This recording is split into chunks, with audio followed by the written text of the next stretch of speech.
माँ लंकेश्वरी किए? माँ लंकेश्वरी केमिति आसिले कोशल प्रदेश?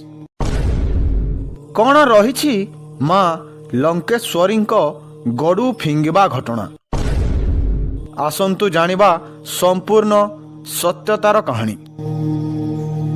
सोनपुर जिला महानदीर मध्य भागरे अवस्थित माँ लंकेश्वरी भव्य मंदिर। माँ लंकेश्वरी महानदी मझिरे थिबा एक विराट चट्टाण उपरे पूजा पाउछंती। माँ लंकेश्वरी यात्रा प्रत्येक 2 वर्षरे थरे अनुष्ठित होइथाय एवं एहा चैत्र मासर तृतीय मंगलवार दिन बड़ समारोह रे पालित हुए।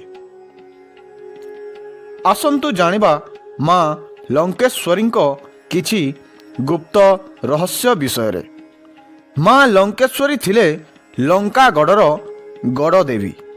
लंकापति रावण माँ लंकेश्वरी पूजा अर्चना करुथिले, किंतु जेतेबेले प्रभु श्रीराम रावण को बध करी लंका विजय करथिले, प्रभु श्रीराम माँ लंकेश्वरी देवी को सांगरे अयोध्या को आनिथिले।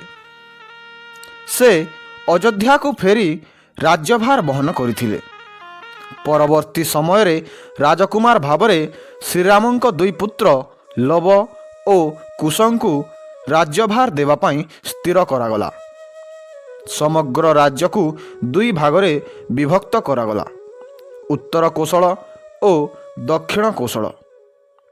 लवं को दियागला उत्तर कोशल, जहाँकि अयोध्या भावरे नामित हो सारी, एवं कुशं को दियागला दक्षिण कोशल, जहाँकि कोशल भावरे जना जाउथिला। कुश तांकर राजवंशर मर्यादा को अक्षुण्ण रखिबा निमंते माँ लंकेश्वरी को सांगरे कोशल प्रदेश को आनिथिले एवं तांकर स्थापना करी पूजा करुथिले, जहाँकि एबे ओडिशार पश्चिम भागरे अवस्थित।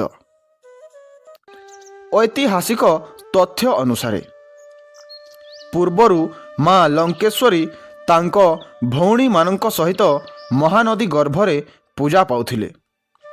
पूजारी जनक पानी रे बुड़ी गभीर को जाई मांकर पूजा अर्चना करुथिले, किंतु दिनकर कथा पूजारी जनक पूजा करिबा परे नदी बाहर को चली आसिले। बाहर को आसी देखिले सांगरे नैथिबा गड़ू भूली जाइछंती। जेतेबेले पूजारी जनक सही गड़ू आनिबा पाई पुणी थरे पानी भीतर को प्रवेश कले, सेठाको पहुंची देखिले 7 भौणी भोग खाउछंती। एसबु देखी पूजारी अटकी गले।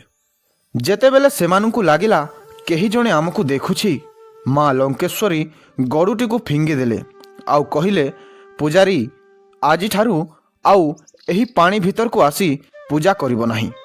एही गड़ूटी जेउठी पड़िबो सेठी पूजा करिबो। सही गड़ूटी पानी भीतर बाहरी सही चट्टाण उपरे पड़िथिला। माँ लंकेश्वरी आदेशानुक्रमे सही दिन ठारू महानदी मझिरे थिबा सही चट्टाण उपरे माँ लंकेश्वरी आज मध्य पूजा पाउछंती। तो बंधुगण, एहा थिला माँ लंकेश्वरी किछि अजणा गुप्त रहस्य। भिडियोटी केमिति लागिला कमेंट माध्यम रे जणांतु एवं प्रत्येक सोमवार सकाळ 9टारे गोटिए सुंदर कहानी सुनिबा पाई चैनल को मध्य सब्सक्राइब करि रखिथांतु। Thank you. जय मां समलेई।